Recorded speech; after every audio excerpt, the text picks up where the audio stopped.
Back in 2006, I was living with my sister, and I was going to college. And at that time, I was majoring in computer engineering. One of the hardest things I could have done, but you know, I don't think there's anything in life that's could ever be too hard for me to accomplish and be great at. Not to sound cocky or nothing, but it's just because I'm just that type of a person that thinks like that. And everything that I'm about to tell you is true. I remember this day like it was day one. Not day one, but if it happened yesterday. I'm only doing one take. But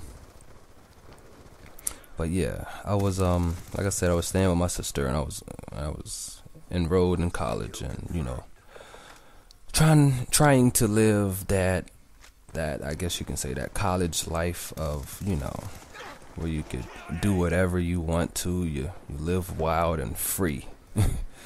Those days are long and gone now, but yeah. As I was staying with her, me and my sister, we would always get into arguments because we're just those type of siblings. It would be over stupid stuff like for me to kick this story off. It was we once had a argument over paper towels. He wanted me to buy some paper towels one time. I was like, slow. I need gas money so I can take my ass to school, because I know you're not going to take me, and I'm damn sure not going to walk. She said, well, you need to buy some paper towels or you need to leave my house. So I was like, well, I guess I might have to leave because I can't give you the money for no paper towels. I highly suggest you use a towel if you need to dry your hands, because I can't really buy no paper towels right now. I need gas money so I can take my black ass to school. And so, well, I had to pack my bags and had to hit the road, Jack. And I actually stayed with another sister of mine that was living in the same city that me and my other sister was currently living in. And the story with her is that same year, because I graduated high school back in 2006, and the day I graduated, well, first off, let me say this: a couple of days before graduation, I found out that I had another sister, and she just happens to be living in the same town as me for the past 18 years. And I never knew this until, like I said, 2 days before graduation. So, and she hits me up on Facebook, by the way, because that was popping back in the days, back in the early 2000s. It still is now, but people use it as it's Twitter. But anyway, she hit me up on Facebook and was like, is your father's last name so and so? I was like, WTF? I was like, yeah, it is. And she was like, yeah, you I think you're my brother, because once I got that message, you can see the person's first and last name. Her last name just happened to be mine, and I was like, wow, that's interesting. And you come to find out she really is my sister or whatnot. This isn't no Ponzi scheme or nothing like that, but she really is my sister, and we've been hanging out. But anyway, back to the story.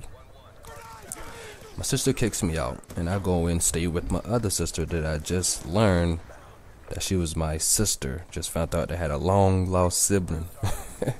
And I stayed with her for one night. I called my best friend, and he just happened to be like 30 minutes away at some of our other friends' house that we went to school with, and they moved out of their parents' house and had apartments, and they was also going to school. And I remember I stayed with them for about, I think it was 2 days. It was homecoming at North Carolina A&T.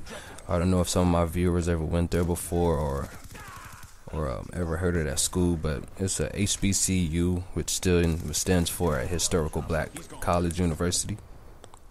And if you ever seen Drumline, it's just like that.